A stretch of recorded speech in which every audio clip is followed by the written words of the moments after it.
அருட்பெருஞ்சோதி அருட்பெருஞ்சோதி தனிப்பெரும் கருணை அருட்பெருஞ்சோதி. எல்லா உயிர்களும் இன்புற்று வாழ்க, வள்ளல் மலரடி வாழ்க வாழ்க, கொல்லாபரதம் குவளை எல்லாம் ஓங்குக, நல்லோர் நினைத்த நலம் பெறுக, நன்றி நினைத்து எல்லோரும் வாழ்க இசைந்து. உலக மக்களே, அறிவார்ந்த அன்பர்களே, ஆண்மநேய ஒருமைப்பாடுடைய அன்பர்களே, நமது வல்லற்பமானவர்கள் இந்த பூலோகத்திற்கு வருவிக்க விட்டதற்கான காரணங்களையும் அருட்பெருஞ்சோதி ஆண்டவருடைய திருவிளையாடல்களையும் வல்லற்பமான அருளிய திருவெட்பாவிலிருந்து 1ஆம் திருமுறையிலிருந்து 6ஆம் திருமுறையிலும் இருக்கின்ற பாடலுடைய விளக்கங்களை பற்றி நாம் பார்த்து கொண்டிருக்கிறோம். வல்லற்பமானவர்கள் ஏன் இந்த பூலோகத்திற்கு வருவிக்க விட்டார் என்பதையும், உலக மக்களையெல்லாம் ஏற்கனவே பிரபஞ்சத்தில் தோன்றிய 4 யுகங்களிலுமே கிரேத யுகம், திரேத யுகம், துவார யுகம், கலியுகம், இந்த முடிந்து போன அழிந்து போன இந்த 4 யுகங்களிலுமே ஏற்பட்ட உண்டாகிய இந்த சமயங்களையும் மதங்களையும் மார்க்கங்களையும் பின்பற்றி கொண்டு எப்படியெல்லாம் முரண்பாடுகளோடும் வேற்றுமை உணர்வுகளோடும் பிரிவினைவாதத்தோடும் எப்படியெல்லாம் மக்கள் வாழ்ந்து கொண்டிருக்கிறார்கள் என்ற நிலையை நாம் பார்த்து கொண்டிருக்கிறோம். இந்த நிலை மாற வேண்டும். ஏனென்றால் ஒவ்வொரு யுகத்தில் தோன்றிய யுகங்கள் அழிந்தவுடனே அந்த யுகத்தில் தோன்றிய சமயங்களும் மதங்களும் அழிந்துவிடும். இது மக்களுக்கு தெரியாது. இந்த உண்மையை, இந்த பிரபஞ்சத்தின் உண்மையை யாருமே இதுவரை கூறியதில்லை. அதை நம்மை பிள்ளைப்பெருமானவர்கள் தான், நமது வல்லற்பமானவர்கள் தான் கூறுகிறார்கள். அவர் வருவிக்க விட்டதிலிருந்து 51 ஆண்டுகள் இறைவனுடைய திருவிளையாடல்கள் எப்படியெல்லாம் நடக்கிறது என்பதையும், அந்த 51 ஆண்டுகளை அருட்பெருஞ்சோதி ஆண்டவர் 8 ஆண்டுகளாக பிரித்து தன் மகனுக்கு எப்படியெல்லாம் அருளை கொடுத்து கொண்டிருக்கிறார் என்பதையும், 51 ஆண்டுகள் இந்த மக்களிடையே எப்படி இறைவனுடைய மகனாகிய வல்லற்பமானவர்கள் உலாவிக் கொண்டிருந்தார் என்பதையும் நாம் திருவெட்பாவின் பாடலின் மூலமாக பார்த்து கொண்டிருக்கிறோம். அப்படி நமது பிள்ளைப்பெருமானவர்கள், அதாவது அருட்பெருஞ்சாண்டவர் தன் அருளால் பெற்றெடுத்த ஒரு ஆண்மகனை செல்வப்பிள்ளை என்று பெயரிட்டு வளர்த்து கொண்டிருக்கிறார். இது இறைவன் வைத்த பெயர் தன் மகனுக்கு. இந்த உலகியலிலே அவருக்கு வைத்த பெயர் ராமலிங்கம் என்ற ஒரு பெயர். அதன் பிறகு மக்களால் திரு அருட்பிரகாச வள்ளலார் என்று அழைக்கப்பட்டார். அப்படி நமது பிள்ளைப்பெருமானவர்கள் வருவிக்க விட்ட இடம் சிதம்பரம் அருகிலே இருக்கின்ற மருதூர் என்ற கிராமத்திலே சைவகுலத்தில் ராமையா பிள்ளையை சின்னையம்மையருடைய இல்லற வாழ்க்கையில் இவர் இறைவனுடைய மகனாக வருவிக்க விட்டார். அவர்களுக்கு ஏற்கனவே பிறந்த குழந்தைகள் 4 பேர் உண்டு. 2 ஆண் பிள்ளைகள், 2 பெண் பிள்ளைகள். 5ஆவதாக நமது பிள்ளைப்பெருமானவர்கள் இறைவனுடைய மகனாக அந்த தாயின் கருவறையிலே இருந்து இந்த உலகிற்கு, இந்த பூலோகத்திற்கு வருவிக்க விட்டார் என்ற நிலையை நாம் பார்த்து கொண்டிருக்கிறோம். 1824ஆம் ஆண்டிலிருந்து 1840 ஆண்டுகள் வரை 16 ஆண்டுகளில் நமது பிள்ளைப்பெருமானுடைய நிலை என்ன என்பதை திருவெட்பாவின் பாடல்களில் 1ஆம் திருமுறை, 2ஆம் திருமுறை பாடலின் மூலமாக நாம் பார்த்து கொண்டிருக்கிறோம். வல்லற்பமானவர்கள் ஒரு தாயின் கருவறையிலே இருக்கும்போது தெளிவாக கூறுவார். உபசாரத்தால் பெற்ற தந்தை என்பான் ஒருவனுடைய சுக்கில பையிலிருந்து, அதாவது விந்து அணுவாக நான் அங்கே இருந்தபோது எப்படி இருந்தேன் என்பதையும், அதன் பிறகு அந்த விந்து அணு உபசாரத்தால் பெற்ற தாய் என்பால் ஒருத்தியின் கருவறையில் வந்து சேர்ற வரைக்கும் எப்படி என்னை காத்தருளினார் என் தந்தையே என்று சொல்லி கூறுவதையும், அதன் பிறகு அந்த தாயின் கருவறையில் இருக்கும்போது இறைவனுடைய திருவிளையாடல் எப்படி நடந்தது என்பதையும், கருவறை இருட்டாக இருக்கிறதே என் தந்தையை என்று அருட்பெருஞ்சோதி ஆண்டவரிடம் தன் மகன் கூறும்போது கருவறையிலே வெளிச்சம் காட்டியதையும் ஒளி காட்டியதையும், பசிக்கிறதே தந்தையை என்று கூறும்போது தன் மகனுக்கு கருவறையிலே அருளமுதம் ஊட்டியதையும், தென்றல் காற்று வீசியதையும், இப்படியெல்லாம் இறைவனுடைய திருவிளையாடல் அந்த தாயின் கருவறையிலே நமது பிள்ளைப்பெருமானவர்கள் இருக்கும்போது எப்படியெல்லாம் நடந்தது என்பதை பாடல்களின் மூலமாக நாம் தெளிவாக பார்த்தோம். அதன் பிறகு 5 மாத குழந்தையாக இருக்கும்போது சிதம்பரத்திலே தன் மகனுக்கு அருட்பெருஞ்சோதி ஆண்டவர் தன்னுடைய சுய ரூபத்தை வெட்ட வெளியாக காட்டியது. வெட்ட வெளி என்பது சிதம்பரத்தினுடைய ரகசியம், சிதம்பர ரகசியம், வெட்ட வெளியினுடைய ரகசியம். இறைவனுடைய ரூபம் வெட்ட வெளி என்ற நிலையை தன் மகனுக்கு அருளியதையெல்லாம் பார்த்தோம். அதன் பிறகு ராமையா பிள்ளை அவர்கள் காலமான உடனே சின்னையம்மையார் அவர்கள் இந்த 5 குழந்தைகளையும் அழைத்து கொண்டு, ஏற்கனவே உலகியலிலே பிறந்தவர்கள் 4 பேர், இறைவனால் வருவிக்க உற்றவர் நமது பிள்ளைப்பெருமானவர்கள். ஆக 5 பேரையும் அழைத்து கொண்டு பொன்னேரி அருகில் இருக்கின்ற சின்னக்காவனம் என்ற ஒரு கிராமத்திற்கு செல்லுகிறார்கள். அவங்களுக்கு தெரியாது நமது பிள்ளைப்பெருமானவர்கள் இறைவனுடைய மகன், அவங்களுக்கு தெரியாது. உலகியலிலே பிறந்ததனால் சாதாரண குழந்தை என்று நினைத்து கொண்டிருக்கிறார்கள். அதை நீங்கள் நல்லா புரிஞ்சுக்கணும். அங்கே சில காரணங்களால் இருக்க முடியவில்லை. சென்னையிலே வந்து குடியேறுகிறார்கள். அவர்கள் குடியேறிய பகுதி ஏழுகணர் பகுதியில் இருக்கின்ற வீராசாமி தெருவில் இருக்கின்ற ஒரு வீட்டிலே குடியேறுகிறார்கள். இதுதான் முன்னுரை. அதன் பிறகு நமது பிள்ளை பெருமான் அவர்கள், நமது குழந்தை இறைவன் வளர்ந்து கொண்டிருக்கிறார். அவர் பள்ளியிலே சேர்க்க வேண்டிய காலம் வந்தது. பள்ளியிலே சேர்க்கிறார்கள். பள்ளியிலே படிக்க முடியாதுன்னு சொல்லி வந்துட்டார். காரணம், அங்கே இறைவனுடைய திருவிளையாடல் நடக்குது. முதல் 8 ஆண்டுகளில் என்ன திருவிளையாடல் நடந்ததுன்னா, தன் மகனை எந்த பள்ளிக்கூடத்திலையும் சேர்த்தாலும் சரி படிக்க விடக்கூடாது. தன் மகன் இந்த உலகியலிலே எந்த ஆசிரியரிடமும் இந்த சந்தை படிப்பை, இந்த உலக படிப்பை படிக்கக்கூடாது என்ற நிலையில் இறைவனுடைய திருவிளையாடல் நடந்து கொண்டிருக்கிறது. தனது மகன் யாரையும் குருவாக ஏற்றுக்கொள்ளக்கூடாது என்ற நிலையில் இறைவனுடைய திருவிளையாடல் நடந்து கொண்டிருக்கிறது. இது 8 ஆண்டுகள் வரைக்கும். அடுத்து 2வது 8, அதாவது 9வது ஆண்டு தொடக்கத்தில் இறைவன் தன் மகன் முன் எழுந்தருளி, மகனே, நீ என் மகன், நான் தான் உன்னை இந்த பூலோகத்திற்கு வருவிக்க செய்தேன், நீயும் வருவிக்க உற்றாய். சில காரண காரியங்கள் இந்த பூலோகத்திலே முன்னால் நடக்க வேண்டியது இருக்கிறது. அதற்கான உண்டான அருள்களை எல்லாம் உனக்கு முன்பருவம் பின்பருவம் காட்டி அருள் செய்வேன் என்று கூறி மறைந்து விடுகிறார். அதன் பிறகு நமது பிள்ளை பெருமான் அவர்கள் தந்தையிடமிருந்து ஞானத்தை பெற்றுக் கொள்கிறார். நல்லா கவனிக்கணும். அப்போ ஞானம் மட்டும்தான் அவர் இருக்கும், மெஞ்ஞானம் இருக்காது. ஞானத்தை பெற்றுக்கொண்ட உடனே அவருக்கு சில மறைப்பு நிலைகள் எல்லாம் ஏற்படுகிறது. அருட்பெருஞ்சோதி ஆண்டவர் தான் அவருடைய தந்தை என்பதை அவருக்கு தெரியாது. அருட்பெருஞ்சோதி ஆண்டவர் தான் உண்மையான கடவுள், ஆதியும் அந்தமில்லா தோன்றிய சுயமாக தோன்றிய இறைவன் என்று அப்போ அவளுக்கு தெரியாது. சிவபெருமானை பற்றி தான் தெரியும். ஏனால் சைவ சமயத்தின் தலைவன் சிவபெருமான். இவர் சைவ சமயத்திலிருந்து, சைவ குலத்திலிருந்து வருவிக்க விட்டதனால் சைவ சமயத்தின் தலைவனாகிய சிவபெருமானை இறைவனாக ஏற்றுக்கொண்டு நமச்சிவாயா சிவாய நம என்று சொல்லி இறைவனை வழிபட்டு கொண்டிருக்கிறார். இந்த நிலை நடக்கும்போது பிள்ளை பெருமான் அவர்கள் 9வது ஆண்டிலிருந்து 12 ஆண்டுகளுக்குள் இருந்து கொண்டிருக்கிறார். 1ஆம் திருமுறை உதயமாகிறது. 1ஆம் திருமுறை 8 பதிகங்கள், 712 பாடல்கள். ஏற்கனவே நாம் வடிவுடை மாணிக்க மலையும் திருவருள் முறையீடு என்ற பதிகத்தில் இருந்த பாடல்களை எல்லாம் இறைவனுடைய திருவிளையாடல் என்ற பதிவுகளிலே நாம் பார்த்துவிட்டோம். இன்னும் நிறைய விளக்கங்கள் சொல்ல வேண்டியது இருக்கிறது. 6 திருமுறைகளையும் விளக்கங்களையும் ஒரே நாளில் கூற முடியாது, ஒரு வருஷத்திலையும் சொல்ல முடியாது. இந்த அடியேன், இந்த வள்ளலார் ஊழியன், எனது தந்தை வல்லற்பெருமானுடைய ஆசியை பெற்றுக்கொண்டு, அவருடைய தயவையும் கருணையும் பெற்றுக்கொண்டு 5 வருடங்களாக திருவருட்பாவின் விளக்கங்களை கூறிக்கொண்டிருக்கிறேன். இன்னும் 3 ஆண்டுகள் பாக்கி இருக்கிறது. எனவே ஒரே நாளில் கூறக்கூடிய விஷயம் அல்ல. அதனால்தான் தொகுத்து தொகுத்து அப்பப்போ பாடல்களுடைய விளக்கங்களை நாம் சொல்லி கொண்டிருக்கிறோம். காரணம், நமது பிள்ளை பெருமானவர்கள் வருவிக்க உற்று 203 ஆண்டுகள் முடிவடைந்த நிலையிலும் கூட இன்னும் இறைவனுடைய நிலைகளையும், வல்லற்பெருமான் யாருடைய மகன் என்ற நிலையையும், அவர் எப்படியெல்லாம் அருளோடு இருந்தார், மக்களோடு மக்களாக எப்படி இருந்து கொண்டிருந்தார் என்ற நிலையையும் யாரும் கூறவில்லை. திருவருட்பால் இருக்கின்ற உண்மைகளை நாம் கூறிக்கொண்டிருக்கிறோம். இப்போ சிவநேச வெண்பா 1ஆம் திருமுறை 100 பாடல்களை கொண்டது. இதுவரை 83 பாடலுடைய விளக்கங்களை பார்த்திருக்கிறோம். இன்றைக்கு 84வது பாடல். சிவநேசா என்பது சிவபெருமானுடைய அருள்களை பற்றியும், சிவபெருமான் தான் இறைவன் என்ற நிலையையும் இவர் அந்த பாடல்களிலே கூறிக்கொண்டிருக்கிறார்.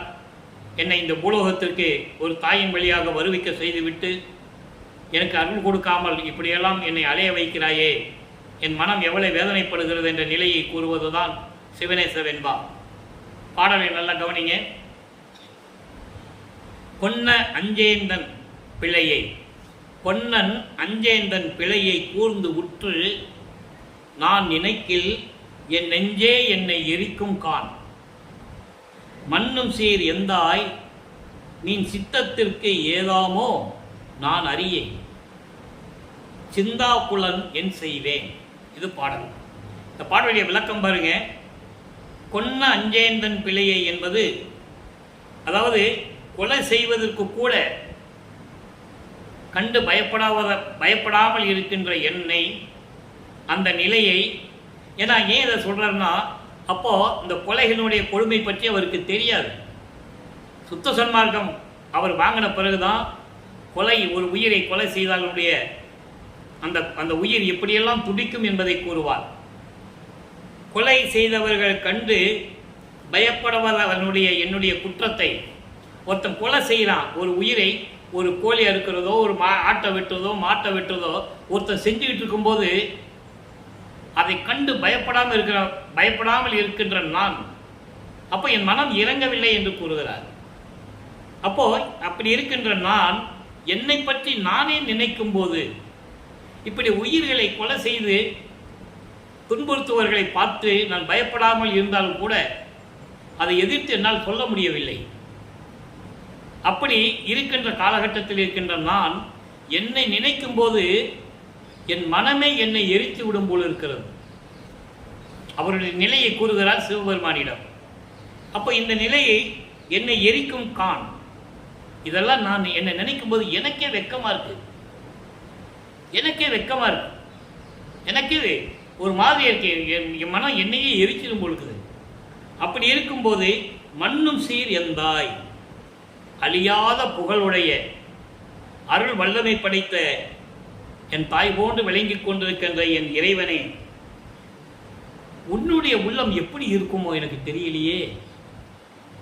உன்னுடைய உள்ளம் நின் சித்தத்திற்கு, சித்தம் என்பது உள்ளம், ஏதாமோ நான் அறியேன். நீ என்னை பற்றி என்ன நினைக்கிறாய்? உன்னுடைய உள்ளம் எப்படி இருக்கும் இந்த சூழ்நிலையில் என்று எனக்கு தெரியவில்லை. சிந்தா குலன் என் செய்வேன். சிந்தா குலன் என்பது நீங்காத துயரமுடைய மனம் துயரம் கொண்ட நான் என்ன செய்வேன்? நீயும் பார்த்து கொண்டிருக்கிறாய். என்னை இந்த பூலோகத்து வருகை செய்துவிட்டு எப்படியெல்லாம் என்னை துன்பப்பட்டு கொண்டிருக்கிறாய் என்பதை என் மனம் தெரியும், உன் உள்ளமும் அறியும். எனவே உன் உள்ளத்தில் இருப்பது என்ன என்பது எனக்கு தெரியவில்லை. எனவே இறைவா, நீ விரைவில் வந்து எனக்கு அருள வேண்டும் என்ற நிலையில் இந்த பாடலை நமக்கு அருளி இருக்கிறார்கள். ஆக சிவபெருமானிடம் தன்னுடைய நிலையை கூறுகிறார். ஒரு உயிரை கொலை செய்யும் போது அதை பார்த்து பயப்படாமல் இருந்து கொண்டிருக்கிறேன், பரிதாபப்படாமல் இருந்து கொண்டிருக்கிறேன், என் மனம் இறங்கவில்லை. அப்போ அதை பற்றி நினைக்கும் போது, என்னை பற்றி நானே நினைக்கும் போது என் மனம் என்னையே எரித்து விடும் போல் இருக்கிறது. இந்த நிலையில் அந்த பாடலை நமக்கு அருளி இருக்கிறார்கள். இப்போ பிள்ளை பெருமானவர்கள் 9வது ஆண்டிலிருந்து 12 ஆண்டுகளுக்குள் இருந்து கொண்டிருக்கிறார். இப்போ ஞானத்தை பெற்ற பிறகு 13வது ஆண்டு தொடக்கத்தில் நமது குழந்தை இறைவன் கால் வலிக்க அவர்கள் குடியிருந்த பகுதியிலிருந்து, ஏழுகணர் பகுதியிலிருந்து, இப்போ அந்த இடத்துக்கு பேர் வள்ளலார் நகர்னு பேர். முன்னால் மின்ட்டுன்னு சொல்லுவாங்க, இப்போ வள்ளலார் நகர். அந்த இடத்திலிருந்து திருவொற்றியூருக்கு நடந்தே செல்லுகிறார். கால் வலிக்க நமது குழந்தை இறைவன் நடந்து செல்லுகிறார். காரணம், இறைவனிடம் எப்படியாவது அருளை பெற வேண்டும் என்று அங்கே சென்று கொண்டிருக்கிறார். மனம் அங்கே போக சொல்லுகிறது. இறைவன் அவர் மனதை தூண்டி விடுகிறார். அது அவருக்கு தெரியாது. இறைவனுடைய திருவிளையாடல் தான் நடக்குது அப்படின்னு அவருக்கு தெரியல. நல்லா புரிஞ்சுக்கணும். அந்த வயசில் அந்த பருவத்தில் என்ன தெரியும்? ஆனால் இறைவனுடைய மகன் என்று தெரியும், வெளியே யார்ட்டையும் சொல்ல முடியாது. அந்த நிலையில் திருவொற்றியூருக்கு செல்லுகிறார். சிவபெருமானை பற்றியும், அங்கே இருக்கிற சிவபெருமான் பேர் தியாகராஜனை பற்றி பாடுகிறார். எந்த விதமான பலனும் இல்லை. திருமுல்லைவாயில் செல்லுகிறார். அங்கே இருக்கிற சிவபெருமான் பெயர் மாசிலாமணி. மனம் உருகி உருகி பாடுவார். அங்கேயும் எந்த விதமான பலனும் இல்லை. திருவள்ளித்தாயத்துக்கு போவார். அங்கே இருக்கிற இறைவனை பற்றி கந்த துணி கட்டியிருக்கிறையே, கந்த கடவுளே, என் அண்ணலே என்றெல்லாம் பாடுவார். எந்த விதமான பலனும் இல்லை. அங்கே தான் சொல்லுவார், பெற்ற மகனை தெருவில் விட்டு விட்டான் என்று உன்மேல் இந்த உலகம் பழி சுமத்துமே, இழிவாக பேசுமே, அதுக்காகத்தான் நான் பயப்படுகிறேன், விரைவில் வந்து எனக்கு அருள்வாயாக என்றெல்லாம் கூறுவார். எந்த விதமான பலனும் இல்லை. இப்போ பிள்ளை பெருமான் அவர்கள் 16 ஆண்டுகளுக்குள் இருந்து கொண்டிருக்கிறார். நல்லா கவனிக்கணும். 9வது ஆண்டிலிருந்து 12 ஆண்டுகளுக்குள் தான் 1ஆம் திருமுறை இருந்த இடத்தில் இருந்து கொண்டு சிவபெருமானை வேண்டுகிறார். அதன் பிறகுதான் திருவொற்றியூருக்கு செல்லுகிறார். திருமுல்லைவாயில், திருவள்ளித்தாயத்துக்கெல்லாம் செல்கிறாரு. எந்த விதமான பலனும் இல்லை. 2ஆம் திருமுறை உருவாகிறது. 113 பதியங்கள், 1207 பாடல்கள். இதுவரை 38 பதியங்களுடைய விளக்கங்களை பார்த்திருக்கிறோம். இன்று 39வது பதிகம், பற்றின் திறம் பகிர்தல். பற்றின் திறம் பகிர்தல், இறைவனுடைய அருள் வல்லமை பற்றி சொல்லுவது. இறைவன் எப்படிப்பட்டவர், இறைவன் எப்படிப்பட்டவர் என்ற நிலையை சொல்லுவது, உலக மக்களுக்கு சொல்லுவது. பற்றின் திறம் பகிர்தல். இன்னைக்கு 1வது பாடல். நல்லா கவனிக்கணும். இப்போ சிவபெருமான் தான் இறைவன் சொல்லி வழிபட்டு கொண்டிருக்கிறார். சைவ சமயத்தின் அடையாளம் என்னது? திருநீர் பூசிக்கணும். பூசிக்கிட்டு இருக்காரு. உத்தராட்சமணியை கழுத்தில் மாட்டிக்கிட்டு இருக்கிறாரு. நமச்சிவாயா சிவாய நமன் சொல்லி சரியை கிரியை யோகம் என்ற 12 நிலைகளில் இருந்து கொண்டிருக்கிறார். சரியை என்பது இது எல்லா சமயங்களிலும் உண்டு, எல்லா மதங்களிலும் உண்டு, எல்லா மார்க்கங்களிலும் உண்டு. அவர்கள் மார்க்கங்களுடைய தலைவர்களை உருவகப்படுத்தி வழிபடுவது. உதாரணமாக சைவ சமயத்தில் இருக்கின்றவர்கள் சைவ சமயத்தின் தலைவனாகிய சிவபெருமானை இறைவனாக ஏற்றுக்கொண்டு வழிபடுவது உருவ வழிபாடு சரியை. அதே உருவத்திற்கு வேள்வி வளர்த்து மந்திரம் சொல்லி நமச்சிவாயா சிவாயா என்று மந்திரம் சொல்லி வழிபடுவது கிரியை. யோக நிலையில் இருந்து கொண்டு வழிபடுவது யோக நிலை. இந்த 3 நிலைகளும் முன்னாங்க 12. ஒவ்வொரு நிலைகளிலும் 4 நிலைகள் உண்டு. சரியையில் சரியை, சரியையில் கிரியை, சரியையில் யோகம், சரியையில் ஞானம் 4. இப்படி 3 நிலைகளுக்கும் முன்னாங்க 12. இதெல்லாம் சமயங்களையும் மதங்களையும் மார்க்கங்களையும் சார்ந்தது.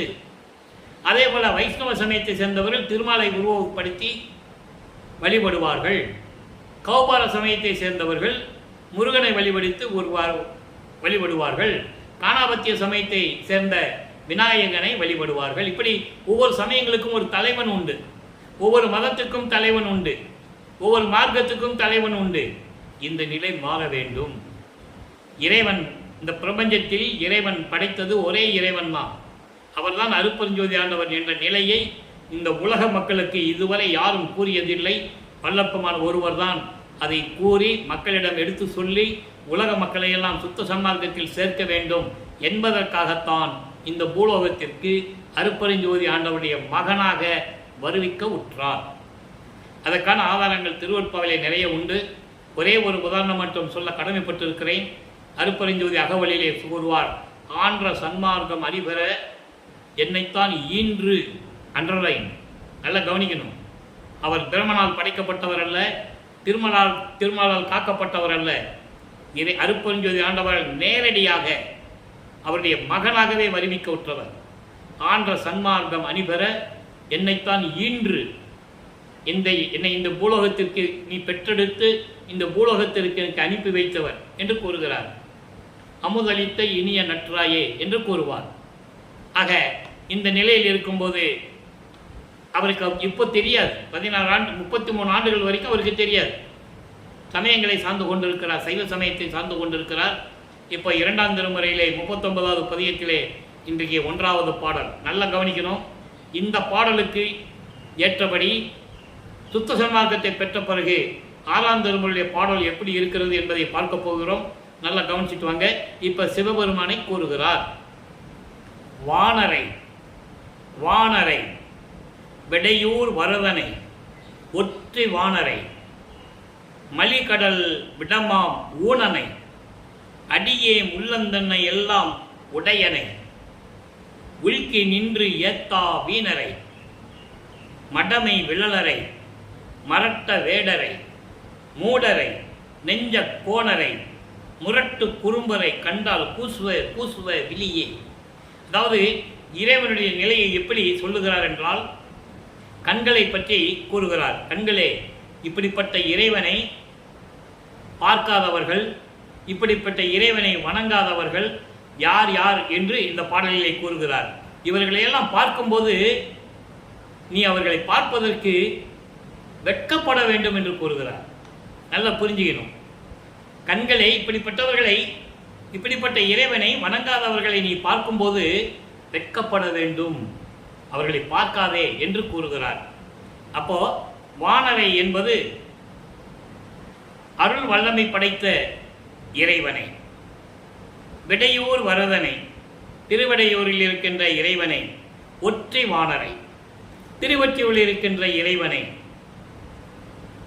மலி கடல் விடமாம் ஊனனை, அதாவது பார்க்கடலிலே அமுதம் வேண்டும் என்பதற்காக பார்க்கடலை கடையும் போது அரக்கர்கள் எல்லாம் தேவர்களை துன்புறுத்திக் கொண்டிருக்கிறார்கள். தேவர்களை காப்பாற்ற வேண்டும். அப்போ அவர்களுக்கு அமுதம் கொடுக்க வேண்டும். அமுதம் எங்கிருந்து எடுப்பது? பார்க்கடலை கடையும் போது ஒரு பாம்பை மத்தாக வைத்து கடைவார்கள். அந்த பாம்பு ஒரு அரக்கன் தான். அமுதம் வரும்போது அந்த அரக்கன், அந்த பாம்பு தன்னுடைய விஷத்தை அந்த அமுதத்திலே உமிழ்கிறது, கக்குகிறது. என்ன செய்வதென்று தெரியாமல் இருக்கும்போது, தேவர்களெல்லாம் என்ன செய்வதென்று தெரியவில்லை என்று நினைத்து கொண்டிருக்கும் போது சிவபெருமான் அந்த அமுதத்தில் இருக்கின்ற விஷத்தை தான் எடுத்து உண்டு கழுத்தை நெரித்துக் கொள்ளுவான். அதுதான் மலிகடல் விடமாம் ஊனனை. அப்படி பார்க்கடலில் வந்திருக்கின்ற விஷத்தை எடுத்து உண்டவனை, அடியனை உள்ளத்தில் இருக்கின்றவனை, இவர்களெல்லாம் உள்ளத்தில் நினைக்காது, இவர்களெல்லாம் உள் நீக்கி நின்று ஏத்தா. இப்படிப்பட்ட இறைவனை உள்ளத்தில் நினைத்து வணங்காத வீணா போனவர்களையும், அறியாமையில் இருக்கின்றவர்களையும், மற்றவர்களை மிரட்டி பயமுறுத்துகின்றவர்களையும், மூடர்களையும், நெஞ்சக்கோணரை, மனதில் வஞ்சத்தை வைத்துக் கொண்டிருக்கின்றவர்கள், அப்படிப்பட்டவர்களையும் முரட்டு குறும்பர்களையும் கண்டால் கண்களே அவர்களை பார்த்து நீ வெட்கப்பட வேண்டும். அவர்களை நீ பார்க்கக்கூடாது.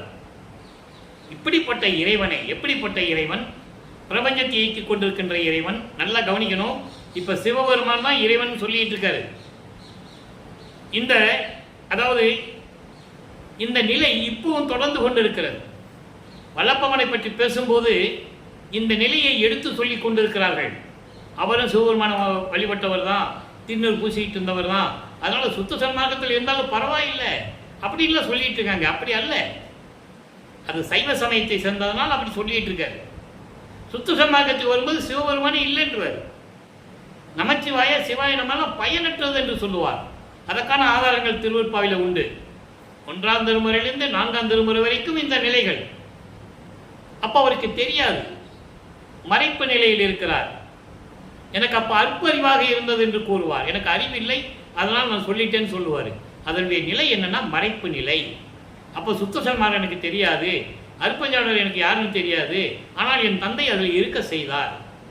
அதில் இருந்துட்டு அது தேவையில்லை மகனின்னு சொல்லணும், அதுக்காக தான் நான் அந்த பூலோகத்துக்கு வந்தேன்னு சொல்றேன்.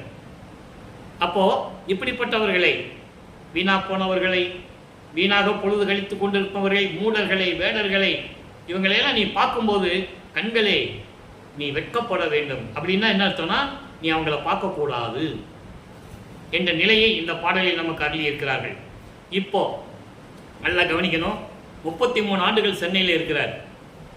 33 ஆண்டுகளும் சைவ சமயத்தை சார்ந்து கொண்டிருக்கிறார். சிவபெருமானை வழிபட்டுக் கொண்டிருக்கிறார்.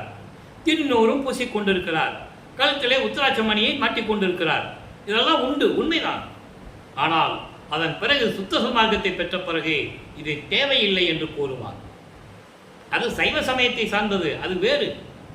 சுத்த சன்மார்க்கம் அதற்கு விதிவிலக்கு. சுத்த சன்மார்க்கத்தில் எந்த குறியீடும் இல்லை.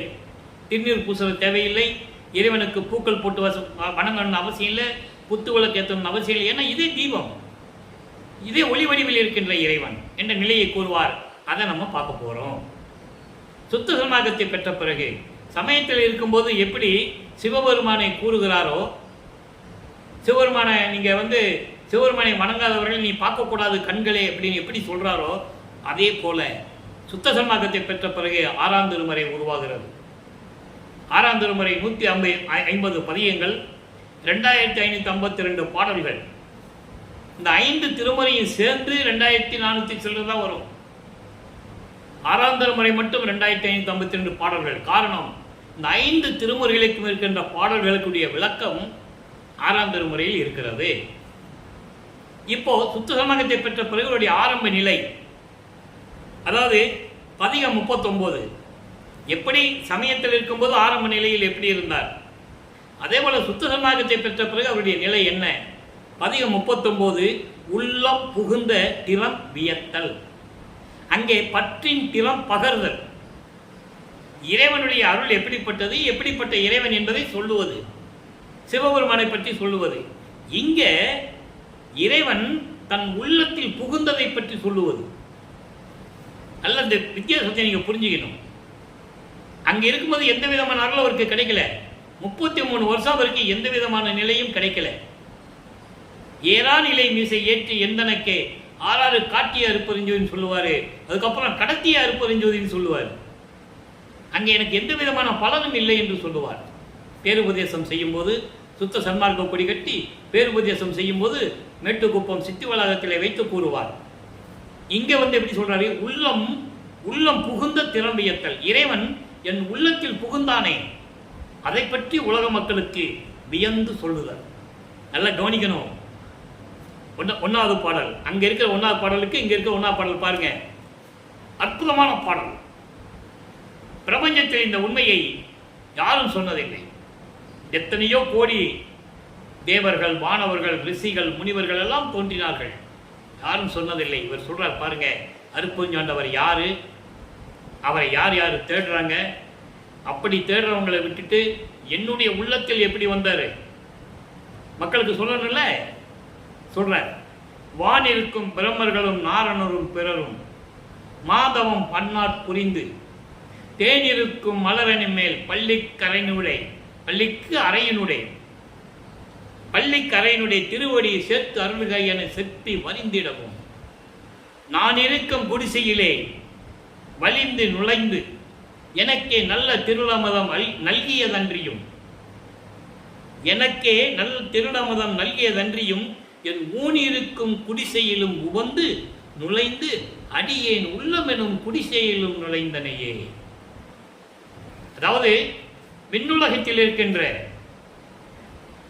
பிரம்மன், திருமால், ருத்திரன், மகேஸ்வரன், சதாசிவம் போன்ற 5 பத தலைவர்கள், 5 தொழிலை செய்து கொண்டிருக்கின்ற தலைவர்கள், படைத்தல், காத்தல், அழித்தல், மறைத்தல், அருளல், இவங்க 5 பேரும் இந்திரனும் மற்ற தேவர்களும், அதான் பிறரும் சொல்லிட்டார், மற்ற தேவர்களும் சத்தர்களும் சக்திகளும் சித்தர்களும் முத்தர்களும் இவர்களெல்லாம் மாதவம் பன்னாட் புரிந்து பல நாட்கள் பல ஆண்டுகள் மாதவம் புரிந்து இறைவனை பற்றி நினைத்து தவம் புரிந்து மணிமாடத்தில் நடுவே தேனிருக்கும் மலரினால், அதாவது புத்தம் புது மலர்கள், தேனிருக்கும் மலரனை மேல் என்று சொல்லும்போது புத்தம் புது மலர்கள், தேன் சொரிந்து கொண்டிருக்கின்ற புத்தம் புது மலர்களால் அலங்கரிக்கப்பட்ட ஒரு இருக்கையை தயார் செய்து அதை பளிங்கு அறையிலே அந்த இருக்கையை வைத்து, இறைவா உன் திருவடியை இங்கே வைத்து எங்களுக்கு அருள வேண்டும் என்று கூறுகிறார்கள். நல்லா கவனிக்கணும். யாரும் அருட்பெருஞ்சாண்டவரை முதல்ல பார்த்ததே இல்லை.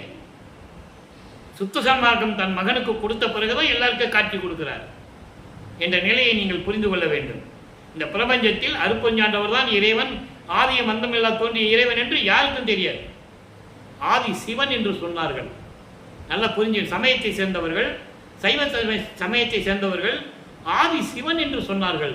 அருட்பெருஞ்சோதி என்று சொல்வதற்கு அவருக்கு தெரியாது. அவர்களுக்கு சுத்த சன்மார்க்கம் இருக்கிறது தெரியாது. அவங்களுக்கு நல்லா புரிஞ்சுக்கணும் நீங்க. அதாவது தசா மார்க்கம், சர்புத்திர மார்க்கம், சகமார்க்கம், சமய சன்மார்க்கம், கலங்க மார்க்கம், நவநீத மார்க்கம், திராவிட மார்க்கம், பஸ்ம மார்க்கம், இப்படி மார்க்கங்கள் தான் உங்களுக்கு தெரியும். சுத்த சன்மார்க்கம் உங்களுக்கு தெரியாது. ஆக இந்த நிலைக்கும் போது இப்படி தேவர்கள் எல்லாம் உங்கள் திருவடியை கொண்டு வந்து இந்த மலரணை மேல் இந்த இருக்கையில் வைத்தால் நாங்கள் வணங்கி விடுவோம், திருவடி சேர்த்து அருள்க என செப்பி வரிந்திடவும், இப்படியெல்லாம் வரிந்திடவும், நான் இருக்கும் குடிசையிலே வலிந்து நுழைந்து, நான் இருக்கின்ற குடிசையிலே விரும்பி, வலிந்து நுழைந்து என்பது விரும்பி என் குடிசைக்குள்ளே நுழைந்து எனக்கு நல்ல திருளமுதம் நல்கியதன்றியும், எனக்கு அருளமுதம் கொடுத்து, சுத்த சன்மார்க்கத்தை கொடுத்து, சாகா கல்வியை கற்றுக் கொடுத்து, மரணமில்லா பெருவாழ்வையும் கொடுத்து, இது எல்லாமே டோட்டலாக அடங்கிடும். இப்படி எல்லாவற்றையும் கொடுத்தது மட்டுமல்லாமல் என் ஊனிருக்கும் குடிசையிலும், ஊனிருக்கும் குடிசை என்பது எலும்புகளாலும் சதைகளாலும் நரம்புகளாலும் இரத்த நாணங்களாலும் சூழப்பட்ட இந்த உடம்பு இருக்கிறதே, இந்த உடம்பிலையும் சரி உவந்து நுழைந்து அடியேன் உள்ளம் எனும் குடிசையிலும் நுழைந்தனையே. உள்ளத்தில் இருக்கின்ற குடிசையது இதயம், என் இதயத்திலும் நுழைந்தனையே என்று கூறுகிறார். ஆக சமயங்களில் இருக்கும்போது சிவபெருமானை பற்றி எப்படி கூறினார்? சுத்த சன்மார்க்கத்துக்கு கிடைத்த பிறகு தன்னுடைய தந்தையை, அருட்பெருஞ்சோதி ஆண்டவரை, இந்த பிரபஞ்சத்தின் உண்மையான கடவுளை, இயற்கை உண்மை விளக்க கடவுளை, தனிப்பெரும் தலைமை பதியை எப்படி கூறுகிறார்? நீங்கள் புரிந்து கொள்ள வேண்டும். ஆக ஏன் இதை சுத்த சன்மார்க்கத்தினுடைய விளக்கத்தை மக்களுக்கு கூறுகிறார்? ஏற்கனவே அதெல்லாம் அழிந்து விட்டது, ஒளிந்து விட்டது. அதில் இருக்கின்ற மூட பழக்க வழக்கங்களை மக்களுக்கு பயன்படுத்தி மக்களை பிரிவினைப்படுத்தி இவன் இந்த ஜாதி, இவன் இந்த சமயத்தை சேர்ந்தவன், இவன் இந்த மதத்தை சார்ந்தவன், இவன் இந்த மார்க்கத்தை சார்ந்தவன் என்று பிரிவுபடுத்தி மக்களை பிரிவுபடுத்தி அவர்கள் விருப்பத்துக்கு ஏற்றபடி அவருடைய கர்த்தாக்கள் என்பது அவர்களுடைய தலைவர்களை உருவகப்படுத்தி, ஒவ்வொரு மதத்திற்கும் தலைவர்கள் உண்டு. கிறிஸ்துவம், இஸ்லாமியம், யூதம், இப்படி ஒவ்வொருத்தர்களுக்கு சமணம், இப்படி நிறைய உண்டு, இல்லை என்று கூற முடியாது. ஆக இப்படிப்பட்ட தலைவர்களை தனித்தனியாக உருவகப்படுத்தி இவர்களை எல்லாம் படைத்தது யார்? அதை உலக மக்களுக்கு யாரும் சொல்லவில்லை. சமணம் இருந்தாலும் சரி, கிறிஸ்தவம், இஸ்லாமியம், எந்த மதமாக இருந்தாலும் சரி, அவர்கள் கருத்துக்கேற்றபடி அவர்கள் வணங்கி கொண்டிருக்கிறார்கள். அது அவர்களுடைய சுதந்திரம், அவர்களுடைய சுதந்திரத்தை பொறுத்தது. அதை யாரும் தடுக்க முடியாது. ஆனால் அதே நேரத்தில் இவர்களை எல்லாம் படைத்தது யார்? யார் சொன்னது உலக மக்கள்கிட்ட? வல்லப்பமான் சொல்லுகிறார், ருத்திரனும் பிரம்மனும் நாரனும் யாராக இருந்தாலும் சரி, ஏன் மதத்தலைவன், பதத்தலைவன், அப்படியே சொல்லுவார். புத்த மதத்தின் தலைவன் புத்தனும் சரி, அருகர்களும் சரி, அருகர்களுக்கு தேவரால் அனுப்பப்பட்ட இந்த பூலோகத்தில் அனுப்பப்பட்ட தூதுவர்கள் யாராக இருந்தாலும் சரி, அருப்பெருஞ்சோதி ஆண்டவருடைய அருளை சிறிதளவு பெற்றுக்கொண்டு, முழுசா கூட வாங்கல, அவங்க தியானத்திலிருந்து தவம் இருந்து அருப்பெருஞ்சோதி ஆண்டவருடைய அருளை சிறிதளவு பெற்றுக்கொண்டு இந்த வையகத்துக்கும் வானகத்திற்கும் மனம் போனபடி திரிந்தார்கள் என்று சொல்லுகிறார். பொறுப்பு இல்லாம, ஏன் இந்த உலகத்துக்கு வந்தோம் பொறுப்பு இல்லாம அவங்க மனம் போனபடி. நண்பர்களே, நான் ஏற்கனவே கூறியிருக்கிறேன், இங்கே பேசுகின்ற விளக்கங்கள் அத்தனையுமே திருவிருப்பாவில் இருக்கின்ற உண்மைகள், பாடல்களில் இருக்கின்ற உண்மைகள், யாரும் மறுக்க முடியாது. ஆக சிறிதளவு பெற்றுக்கொண்டு இந்த வையகத்துக்கும் வானகத்துக்கும் மனம் போனபடி திரிந்தார்கள். அப்படி என்ன அர்த்தம்? சமயங்களையும் மதங்களையும் மார்க்கங்களையும் உருவாக்கி விட்டார்கள், மக்களை வழிபட செய்து விட்டார்கள். அவங்க சொல்லும் போது சொல்லி இருக்கலாம்ல, எங்களை விட ஒரு தலைவன் இருக்கிறான், ஒரு இறைவன் இருக்கிறான் என்று சொல்லி இருக்கலாம்ல. அதான் வல்லப்பமான் சொல்றார் பாட்டில், விளையாடா நின்ற சிறு பிள்ளை கூட்டம் போல் அப்படின்னு சொல்றார். விளையாடா நின்ற சிறு பிள்ளை கூட்டம் என்பது பிறந்த குழந்தை, அதுக்கு விளையாட தெரியாது. பிறந்த குழந்தைக்கு விளையாட கூட தெரியாது, அந்த நிலையில் இருக்கின்றவர்கள் அப்படின்னு சொல்றார். ஆக மக்களிடம் விரிவாக யாரும் கூறவில்லை என்ற நிலையை அந்த பாடலிலே கூறுகிறார். சொல்லியிருந்தாருன்னா, எங்களுக்கு மேல ஒரு இறைவன் இருக்குன்னு சொல்லியிருந்தானா மக்கள் சிந்திச்சிருப்பாங்க. அப்ப இறைவன் யார் அப்படின்னு தேடி இருப்பாங்க. யாருமே சொல்லலை. ஆக இந்த நிலையில் இருக்கும்போது இவர்களெல்லாம் விளையாடா என்ற சிறுபிள்ளை கூட்டம் போல் இருக்கின்றார்கள் என்று சொல்லுவார். இந்த நிலையில் இருக்கும்போது இப்படிப்பட்ட இறைவன் என் உள்ளத்திலே புகுந்து, இதயத்திலே புகுந்து விளங்கி கொண்டிருக்கின்றான் என்ற நிலையை உலக மக்களுக்கு கூறுகிறார்.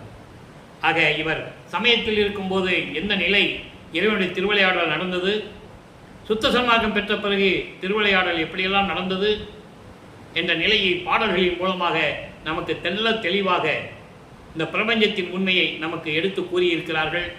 அருப்பெருஞ்சோதி ஆண்டவராகிய அவருடைய மகனாகிய நமது வல்லற்பெருமான் அவர்கள் என்பதை நீங்கள் புரிந்து கொள்ள வேண்டும். உலகத்திற்கு, இந்த பிரபஞ்சத்திற்கே அவர் கூறிய மந்திரம் ஒரே மந்திரம்தான், மகா மந்திரம். அருப்பெருஞ்சோதி அருப்பெருஞ்சோதி தனிப்பெரும் கருணை அருப்பெருஞ்சோதி என்ற மகா மந்திரத்தை நமக்கு அருளியிருக்கிறார்கள். சுத்த சன்மார்க்கத்தை நமக்கு அருளியிருக்கிறார்கள். சுத்த சன்மார்க்கம் என்பது ஒரே மார்க்கம். உலக மக்கள் எல்லாம் இந்த மார்க்கத்தில் சேர்ந்து எல்லாருமே சமரசமாக, சமத்துவமாக வாழ வேண்டும். இறைவனை ஒருவனே என்ற நிலையில் ஏற்றுக்கொண்டு ஒளி வடிவில் இருக்கின்ற இறைவனை வணங்க வேண்டும். கொலையும் புலையும் தவிர்க்க வேண்டும். ஏன் இதை வலியுறுத்தி நமது இறைவன் கூறியிருக்கிறார் என்றால், சுத்த சன்மார்க்கத்தில் இருந்தால்தான் இந்த தயவும் கருணையும் உயிர் இரக்கமும் இருக்கும். மித்த சமயங்களும் மதங்களும் மார்க்கங்கள் எல்லாம் இதுக்கு தடைகளாக இருக்கின்றன என்பதை தெளிவாக நமக்கு அருளி இருக்கிறார்கள். எனவே சுத்த சன்மார்க்கத்தில் எல்லாரும் இணைந்து எல்லா உயிர்களையும் தன் உயிர் போல் பாவித்து உயிர் இரக்கத்தோடும் தயவோடையும் கருணையோடையும் ஆண்மநேய ஒருமைப்பாட்டோடும் கொலையும் புலையும் தவிர்த்து, புலை என்பது மாமிச உணவுகள், ஒரு உயிரை, உயிரோடு இருக்கின்ற ஒரு உயிரை கொன்று அந்த நாறுகின்ற உடம்பை, அந்த பிணத்தை நாம் உடம்புக்கு எடுத்துக்கொள்ளக்கூடாது. அதுதான் கொலையை தவிர்க்க வேண்டும் என்று கூறுகிறார், புலையை தவிர்க்க வேண்டும் என்று கூறுகிறார். எனவே சுத்த சன்மார்க்கத்தில் இணைந்து உலக மக்களே அனைவரும் அருப்பெருஞ்சோதி அருப்பெருஞ்சோதி தனிப்பெருங்கருணை அருப்பெருஞ்சோதி மகாமந்திரத்தை சொல்லி ஒளி வடிவில் இருக்கின்ற, தீப வடிவில் இருக்கின்ற இறைவனை வணங்கி இறைவனுடைய அருளையும் செல்வங்களையெல்லாம் நீங்கள் பெற்றுக்கொண்டு இந்த வையகத்தில் நீங்கள் வாழ்வாங்கு வாழ வேண்டும், நோயற்ற வாழ்வில் வாழ வேண்டும், மரணமில்லா பெருவாழ்வில் வாழ வேண்டும் என்ற நிலையில் இறைவனுடைய தயவையும் கருணையும் பெற்றவன் என்ற காரணத்தினால் இந்த வள்ளலார் ஊழியன் உங்களை வாழ்த்தி வணங்கி விடைபெறுகிறேன். மீண்டும் நாளை சந்திப்போம். நன்றி, வணக்கம். அருட்பெருஞ்சோதி அருட்பெருஞ்சோதி தனிப்பெருங்கருணை அருட்பெருஞ்சோதி. தினமும் நமது வள்ளல் பெருமானுடைய இறைவன் மகனாகிய வள்ளல் பெருமானுடைய நிலைகள் எல்லாம் பாடலின் மூலமாக பார்த்து கொண்டிருக்கிறோம். தினமும் பார்த்து இறைவன் அருளை பெற்றுக்கொள்ளுங்கள்.